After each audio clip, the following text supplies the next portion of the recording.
मी अशाही काही व्यक्ती बघितल्या आहेत, म्हणजे मी स्वतःही केलेलं आहे आणि अनुभवलंय.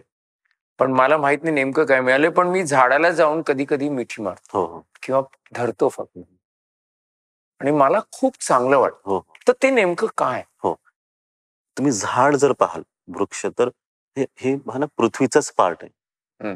पृथ्वीशी कनेक्टेड आहे. तर आपण अ, वृक्षाला पृथ्वीपासून वेगळं पाहू शकत नाही. सेम पार्ट आहे. पृथ्वी आणि वृक्ष एकच आहे.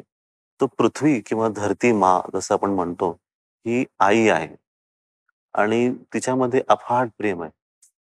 आणि हे प्रेम म्हणजे एक म्हणजे अपेक्षा नाहीये तिकडे. तुमच्याकडून काही मागत नाहीये ती. मग जेव्हा तुमच्या आतमध्ये खूप दुःख जेव्हा असतं किंवा तुम्हाला जेव्हा प्रेमाची गरज असते, तेव्हा तुम्ही आईला मिठी मारताय. मग तो वाह! वृक्ष जो आहे ना, ती तुमची आईचाच एक शरीराचा भाग आहे. मग तुम्ही मिठी मारतात, तर तेव्हा ऑटोमॅटिकच ती ती दुःख घेते तुमच्याकडून आणि तुम्हाला प्रेम देते. आणि हे ॲक्चुअली रिअल आहे. हे असं एक कॉन्सेप्ट किंवा आयडिया नाहीये. म्हणजे कल्पना नाहीये.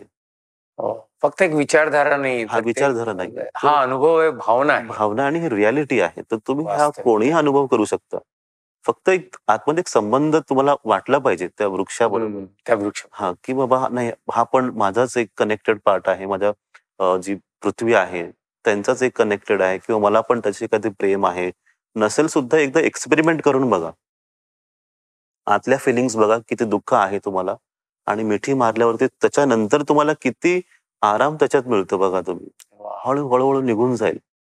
कित्येकदा खूप, लोकं खूप. काय करतात जमिनीवर झोपून जातात सरळ, हो, हो. फ्लॅट आणि तेही झोपून बघितलं. गेलात तर मग ऑटोमॅटिकच ती ऊर्जा आहे दुःखाची, ती घेते खाली. पृथ्वी घेऊन टाकते. हां, नॅचरली घेते ती. बरोबर. ते हे फॅक्ट आहे. ह्याच्यामध्ये काही म्हणजे वाह! कल्पना नाहीये. So anyone can experience and happy की तुम्ही अनुभव स्वतःच करत आहात. म्हणजे तुम्हाला नेचर गाईड करतोय ना. हो. बघितलं तुमच्या जीवनात तशा घटना घडत आहेत. हो, हो, हो. हं. आपण त्याला कधी बिलीव्ह करत नाही, तर विश्वास ठेवत नाही. त्याच्यामुळे ग्रो होत नाही. आता जसं मी तुम्हाला सांगितलं, की असं होतंय. मग नेक्स्ट टाईम तुम्ही जास्त अवेअर व्हाल. हो, हो, अरे हां, त्यांनी सांगितलं म्हणजे हो. हे योग्य आहे. Then you grow in that.